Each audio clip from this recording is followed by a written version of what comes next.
ಇವತ್ತು ಒಂದು ಇಂಪಾರ್ಟೆಂಟ್ ವಿಷಯದ ಬಗ್ಗೆ ಡಿಸ್ಕಸ್ ಮಾಡೋಣ. ನಿಮ್ ಕಾರ್ ಕಳ್ದೋಗ್ಬಿಡತ್ತೆ ಅಂತ ಅನ್ಕೊಳ್ಳಿ. ವೇಟ್, ಭಯ ಪಡ್ಬೇಡಿ. ನಿಮ್ ಜೊತೆ right car insurance add on ಇದ್ರೆ ಇದಕ್ಕೆಲ್ಲ ತಲೆ ಕೆಡ್ಸ್ಕೊಳ್ಳೋದೇ ಬೇಡ. ಈ ಇನ್ಶೂರೆನ್ಸ್ ಆಡ್ ಆನ್ ನ ರಿಟರ್ನ್ ಟು ಇನ್ವಾಯ್ಸ್ ಅಥವಾ RTI ಅಂತಾರೆ. ನಿಮ್ ಕಾರ್ ಏನಾದ್ರೂ ಕಳ್ದೋದ್ರೆ ಅಥವಾ ಆಕ್ಸಿಡೆಂಟ್ ಅಲ್ಲಿ ರಿಪೇರ್ ಮಾಡಕ್ ಆಗದಷ್ಟು ಡ್ಯಾಮೇಜ್ ಆದ್ರೆ ನಿಮ್ ಕಾರ್ ನ ಫುಲ್ ಇನ್ವಾಯ್ಸ್ ವ್ಯಾಲ್ಯೂ ನ ಕ್ಲೈಮ್ ಮಾಡ್ಕೋಬಹುದು. ಫಾರ್ ಎಕ್ಸಾಂಪಲ್, ನೀವು ಕಾರ್ ನ 12 ಲಕ್ಷಕ್ಕೆ ತಗೊಂಡಿದ್ರೆ ಇನ್ಶೂರೆನ್ಸ್ ಕಂಪನಿಯವರು ಪೂರ್ತಿ 12 ಲಕ್ಷನು ಕೊಡ್ತಾರೆ. ನಾರ್ಮಲ್ ಆಗಿ ಕಾರ್ ಇನ್ಶೂರೆನ್ಸ್ ಗಳಲ್ಲಿ ಡಿಪ್ರಿಶಿಯೇಟೆಡ್ ವ್ಯಾಲ್ಯೂ ಮಾತ್ರ ಕೊಡ್ತಾರೆ. ಆದ್ರೆ RTI ಆಡ್ ಆನ್ ಇದ್ರೆ ಪೂರ್ತಿ ಕಾರ್ ವ್ಯಾಲ್ಯೂ ನ ಕ್ಲೈಮ್ ಮಾಡ್ಕೋಬಹುದು. ಆದ್ರೆ RTI ಮೇಜರ್ ಕೇಸಸ್ ಗಳಲ್ಲಿ ಮಾತ್ರ ಸಿಗೋದು. ಅಂದ್ರೆ ಕಳ್ತನ ಅಥವಾ ಟೋಟಲ್ ಲಾಸ್ ಆದ್ರೆ. ಚಿಕ್ಕ ಪುಟ್ಟ ಡ್ಯಾಮೇಜ್ ಗಳಿಗೆ ಮತ್ತೆ ಡೆಂಟ್ಸ್ ಗಳಿಗೆ ಈ ಕವರ್ ಸಿಗಲ್ಲ. ಮತ್ತೆ ಇದು ಕಾಂಪ್ರಿಹೆನ್ಸಿವ್ ಇನ್ಶೂರೆನ್ಸ್ ಪಾಲಿಸಿ ಜೊತೆ ಸ್ಟ್ಯಾಂಡರ್ಡ್ ಪ್ರೀಮಿಯಂ ನ 10 to 20% ಗೆ ಸಿಗುತ್ತೆ.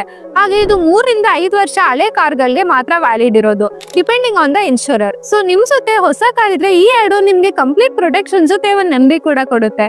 ಹಾಗೆ ನಿಮ್ ಪ್ರಕಾರ ಕಾರ್ ಇನ್ಶೂರೆನ್ಸ್ ಅಲ್ಲಿ ಯಾವ ಆಡ್ ತುಂಬಾನೇ ಮುಖ್ಯ ಅಂತ ಕಾಮೆಂಟ್ ಮಾಡಿ ಹೇಳಿ.